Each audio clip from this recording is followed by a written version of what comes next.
crois fait partie de la redevabilité. Et depuis lors ba léegi gisuma benn yoon boo xamante ne nii waa Forum Civil rafetlu nañ li nga xamante ne moom la justice bi di def pour ñi nga xamante ne ñoo doon gérer xaalisu Sénégal tey ñi ngi leen di jàpp d'ailleurs am na une fois sax am na lu ma mës a dégg mu ne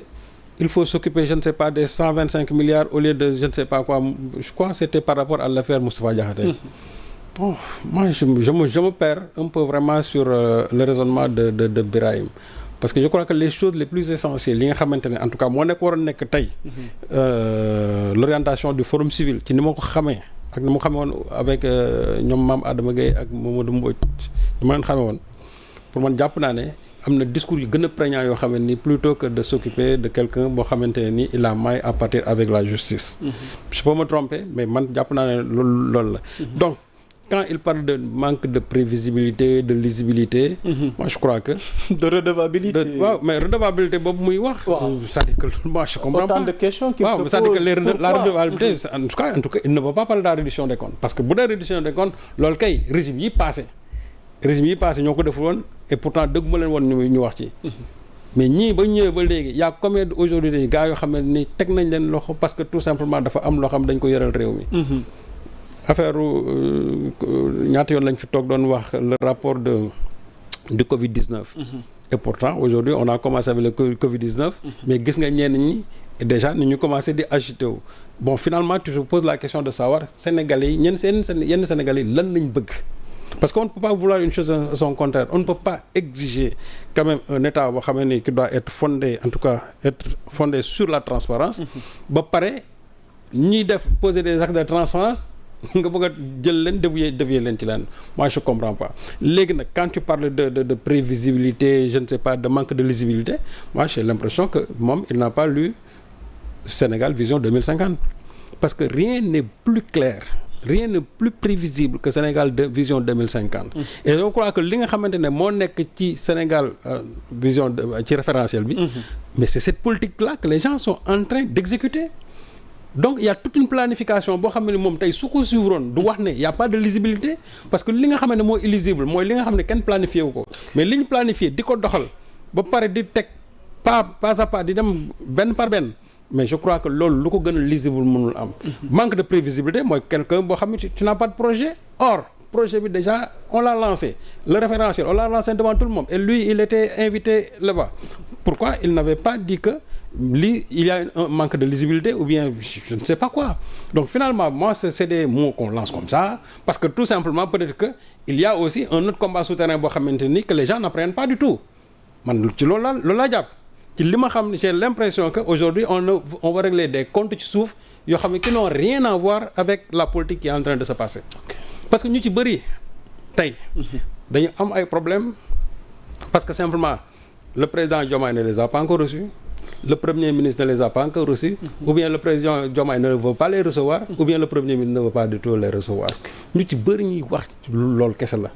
ñu ci bëri ñuy wax ñu loolu kese la. Parce que ñenn ñi jàpp nañ ne proximité bi ñu amoon ak gars yi pendant qu'ils étaient dans l'opposition ils pensent que ne cette facilité là d'accès mooy continuer di am ba léegi or man je dis que non aujourd'hui les paradigmes ont changé ñii bi ñu nekkee ci opposition bi ni nga xamante ne moom nga amoon accès ci ñoom tey jàpp naa ne mënatoo am accès ci ñoom ci loolu peut-être que cela ne veut pas dire que les portes sont fermées mais c'est à eux maintenant de définir leur agenda pour dire à quel temps à quel moment ñoom ci lay war a mën a recevoir les uns et les autres. Et c'est la même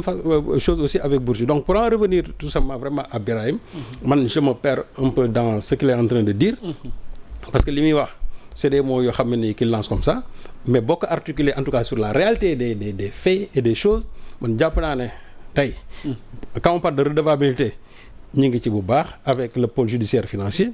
Quand on parle de visibilité, prévisibilité et de lisibilité, moi je crois qu'il faut tout simplement se référer au référentiel Sénégal Vision 2050 et aussi à la politique bi nga xamante ne moom lañu qu'on est en train de mettre en place. Parce que aussi loo ci mën wax ne mooy il y a une politique quand même qu'on est en train de mettre en place. Maintenant bu fekkente ne nag léegi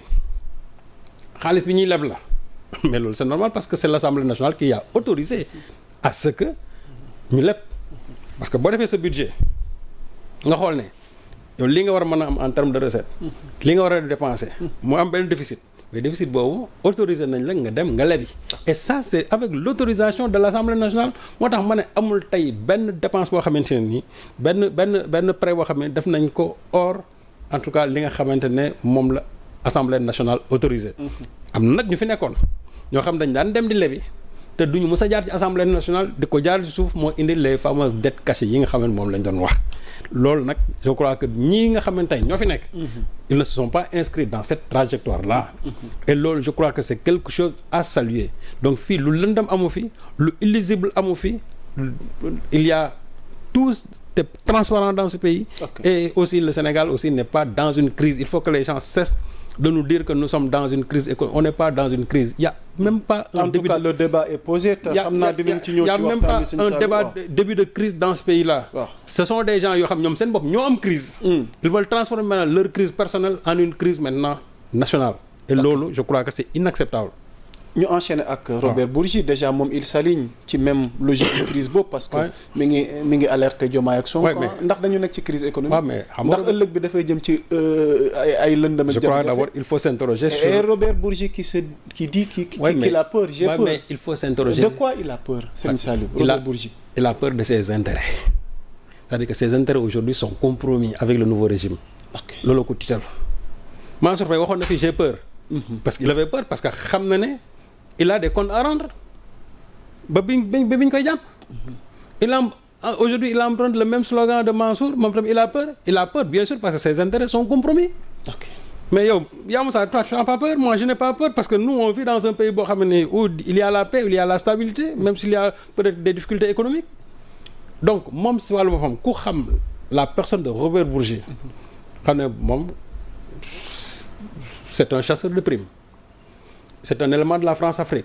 qui n'existe plus aujourd'hui parce que l'option vraiment du souverainisme exclut la France-Afrique boo déggee muy wax nga xamante ne autorités yi dañ ko fermel seen bunt yi parce que je l'ai entendu dans une interview mu naan président Diomaye recevoir wu ko Ousmane Sonko n'a même pas daigné répondre moom à sa lettre. mi ngi ciy insister. waaw mais xamul ndax fu mu dem wax loolu. mais ñooñu duñ ko tontu te duñ ko recevoir. Parce que Bourgi qui connaît son passé sa collusion avec Macky Sall lu mu waxul fi Ousmane Sonko amul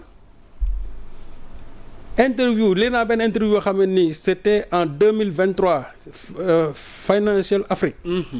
où il disait que Ousmane Sonko ci wàllu boppam qu'est-ce qu'il a prouvé c'est pas un homme d'État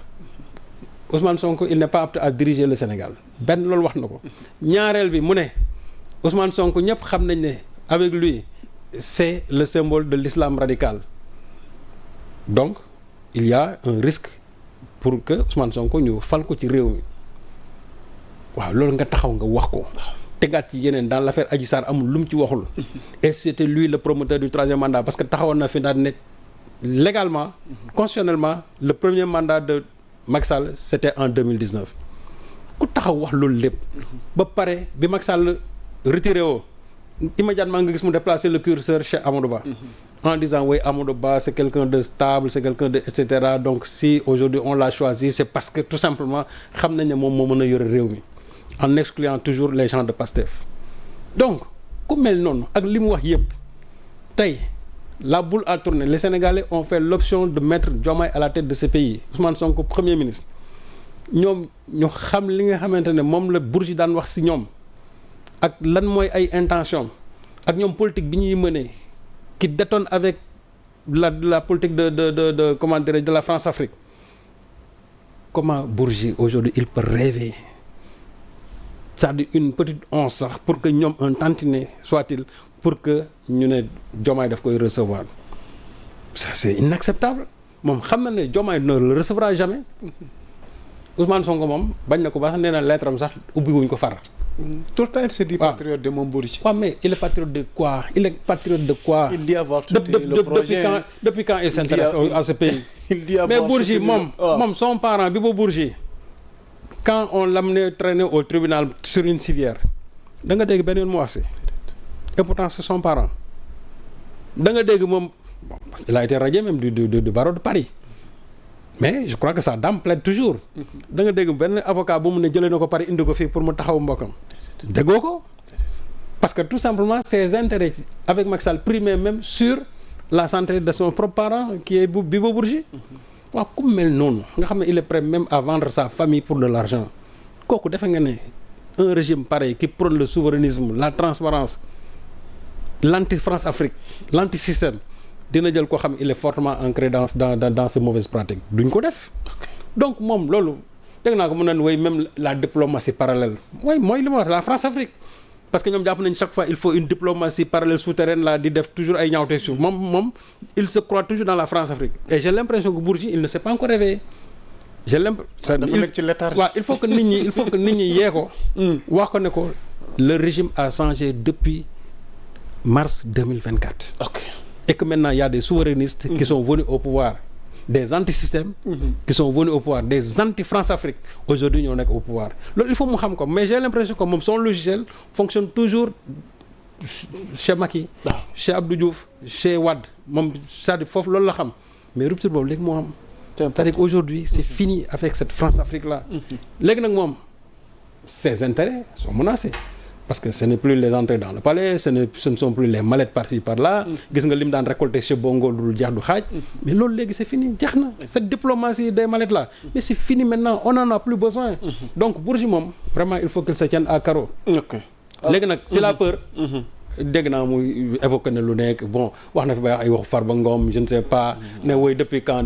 un pauvre ne fabrique pas des riches et cetera ce sont des riches qui fabriquent xaw ma des riches missif bi moom lettre bi moom waaw mais waaw d'accord te lépp mënuñu ko fi wax waaye pour tënk rek mais ces gens-là qui sont riches seen richesse ci ku mu feeñ waaw am na ci loo xam ne sax bëgg naa ñu dégg ci biir waxtaan wi alors pour terminer avec ces prophètes de malheur Thierno Alassane monte au créneau ba tey bàyyeegul dossier AOPO bi ak li nga xamante ne mooy